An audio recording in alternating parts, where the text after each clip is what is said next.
Given that I made a top 10 list for normal pool heroes of 2021, it would only make sense that I would cover seasonals as well. So yeah, here we are.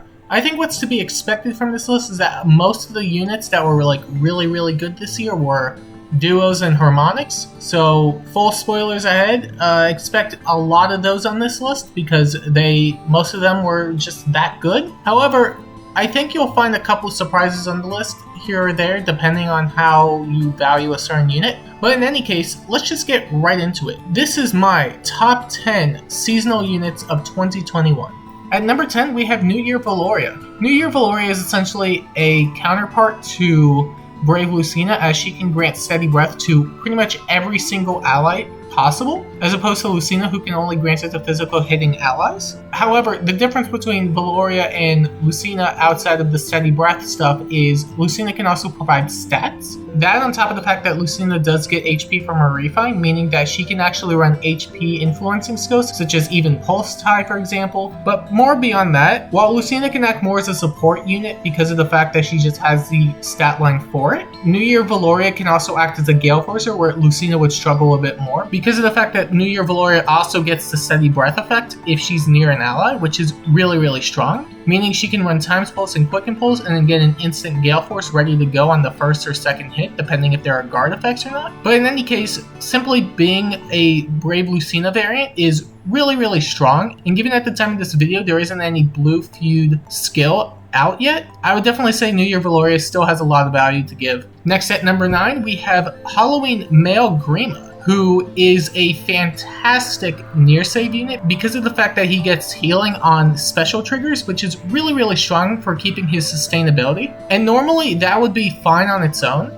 but the fact that he also has slaying in his weapon on top of also debuffing the foe and granting more stats to himself, not only is he going to be tanking a lot, he's going to be hitting a lot harder. He's going to keep his sustainability really high. He has really good mixed bulk. And the truth of the matter is that because he has slaying, he could always run steady breath, meaning he could trigger bonfire in every retaliation if there isn't any guard present, meaning that it's going to be hard to take him down without any sort of armor effectiveness, or dragon effectiveness for that matter. But even with those present, I find that with sturdy stance and slick fighter, and then the additional buffs he gets from near save, he's probably going to be hard to one-shot as is, unless you're running instant specials, of course, or you're running magic. But in any case, I would definitely say Halloween Male Grima is a fantastic near save unit. Quite honestly, one of the better ones that we have in the game. And for that reason, I would definitely put him at number 9. Next at number 8, we have Summershida, who is an interesting unit, all things considered, because of the fact that her weapon has effectiveness against at least 50% of the cast. I would definitely say this Shida has a lot more going for her than her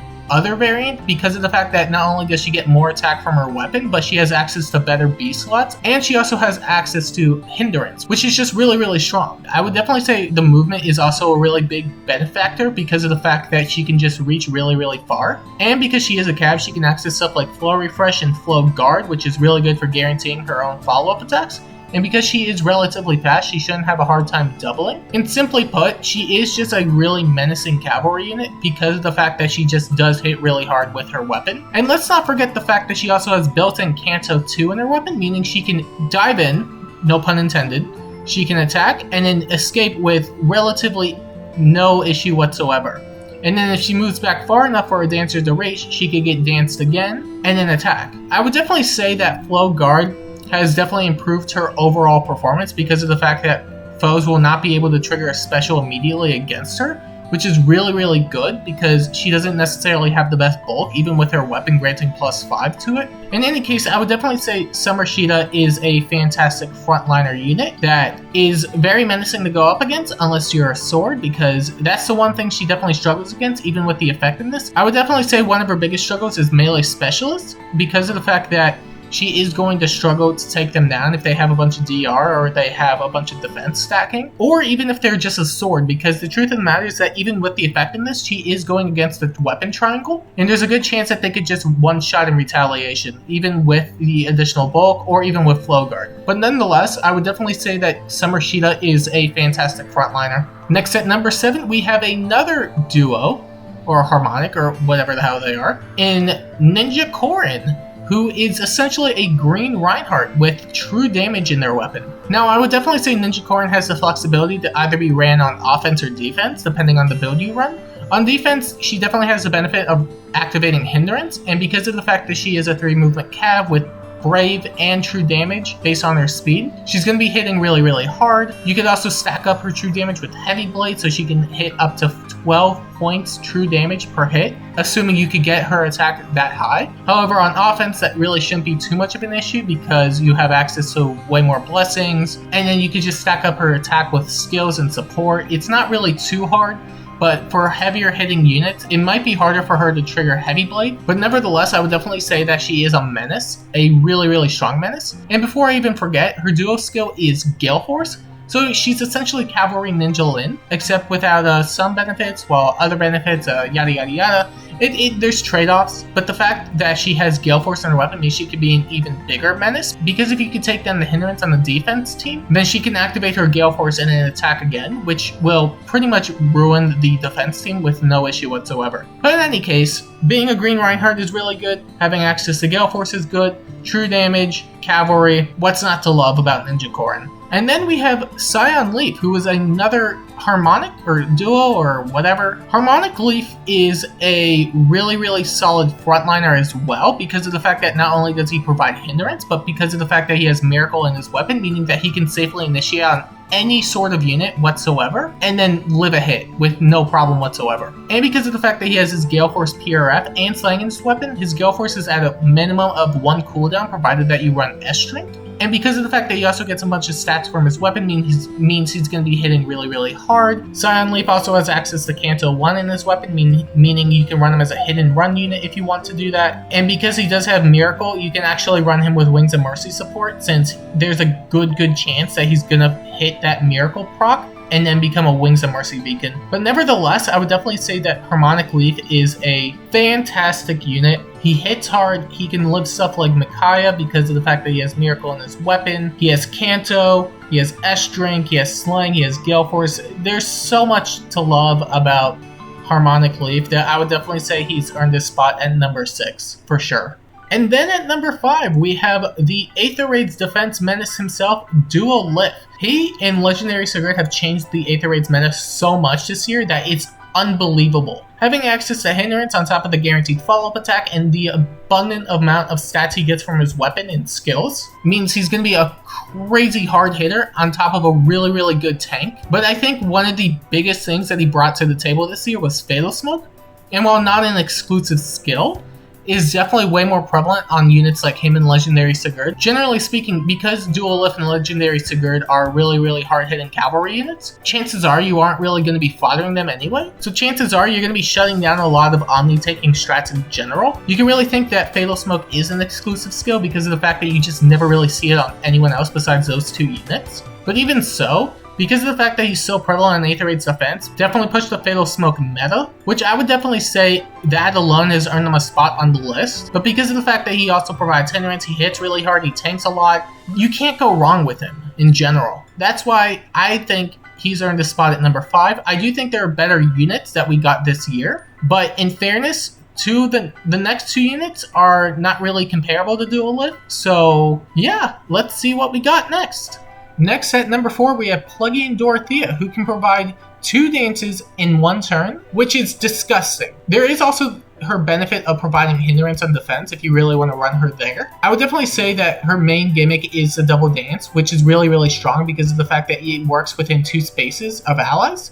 However, the limitation there is that you can only use it on units that are from 3 houses or Genealogy of the Holy War, which is fine if you want to use specific units. However, I would definitely say that beyond that, there's not really much else to Dorothea. The fact that she can provide 2 dances in 1 turn is already astonishing enough. But I guess if there was anything else to compliment her on, I guess Fel Candelabra, which is just Omni Chill. Not like 1 unit gets hit by every stat, but like the unit with the highest stat gets hit by a certain stat, if that makes sense. But in any case, Dorothea is up here because of the fact that she can provide 2 dances. Not much else, but I'm not complaining because you know what? She's still really, really good. And then at number 3, for similar reasons, we have Duopini, who can also provide Hindrance and 2 dances. However, I would say Duopini is stronger than Plug-in Dorothea, not only because of the fact that she has Gentle Dream, which is just a way better version of Dance, but because of the fact that it works on any single unit. The difference between her dual skill and plug-in Dorotheas is that plug-in Dorotheas can work within 2 spaces. However, I would definitely say that the 1 space limit is more than a good trade-off if it works on every single unit. And that's why I also have Duopini at number 3. They're basically as close as you could get to being the same unit. However, I would definitely say the support capabilities for Duopini is a bit stronger because of the fact that it isn't limited to certain games. But outside of that, they're pretty much the same unit. Her PRF is also really nice because it provides a cardinal attack buff to units during combat. And that's pretty much about it. Duopini has 2 dances. It's good. Not much else to say on it. And then we get to number 2, or should I say number 2s, because at number 2 I have Valentine Gustav and Pirate Surtur. These 2 are basically the same unit with a different weapon. They literally have the same description in their weapons anyway, so I don't think I need to place them in different tiers. I'm going to place them in the same tier. But in any case, CCR Lance and Loyalist Axe are ridiculously strong because of the fact that not only does it debuff the foe for attack and defense, meaning they can tank even more with their really high stats, but also it provides 75% damage reduction on the first hit if the foe can make a guaranteed follow-up attack, which is beyond ridiculous for tanking purposes. The only way you're going to be able to one-shot them in the player phase is if you have some sort of damage reduction nullification. But even so, the only ones that notably come to mind are Flavia. However, Flavia isn't really going to be doing much to Pirate Surtur. Hard to say as to what will happen with Gustav, but nevertheless, because of the fact that they have 75% damage reduction, they're going to be eating pretty much every single hit imaginable. They have Slaying, which means every time they get hit, they can run Steady Breath Seal and then retaliate with a bonfire on every single hit. And they have Sky High Attack, Sky High Defense, and really good res, meaning that they're not going to be struggling to tank hits whatsoever. They're honestly one of the strongest near save tanks in the game, in my opinion. Really high up there. It's really ridiculous that they gave them this type of weapon. There's also the fact that you can also run Crafty Fighter on them, which means you can put guard on the foe, meaning that they can't even trigger specials against you unless they have some sort of guard nullification or instant special. The TLDR of it is that they're just ridiculous. They have so much going for them in their weapon. They have access to all the best armor skills. They have access to Steady Breath. They can retaliate with Bonfire on every single hit in the enemy phase. What else is there to say? They're that good. Maybe if we get some more melee damage reduction nullification skills or weapons like we did with Flavia in the near future, I might consider demoting them, but considering the fact that we're pretty much at the end of the year and I don't really expect any more skills like that, they've definitely earned their spot at number 2. I would definitely say they're only behind one specific unit, and that unit is even more ridiculous when it comes to just pure support, that if it were not for them, Gustav and Pirate Surtur would be at number 1. And at number 1, we have Bridal Catria. I don't think anyone was not expecting this because of the fact that Wedding Bell Axe is honestly one of the most ridiculous weapons in the game we have at this moment. Being able to provide Omni Orders to every single unit within 2 spaces, and Triangle Attack, meaning that if they're within 2 spaces of 2 allies that have Triangle Attack, then they can attack twice in the player phase, which is really strong, especially for manipulating purposes on Aether Raid's defense. They can provide Hindrance because they are a Harmonic hero, which is really strong. And to top it all off, they're actually not bad offensively. Now, I wouldn't say their offenses are their best selling point. That would be Wedding Bell Axe.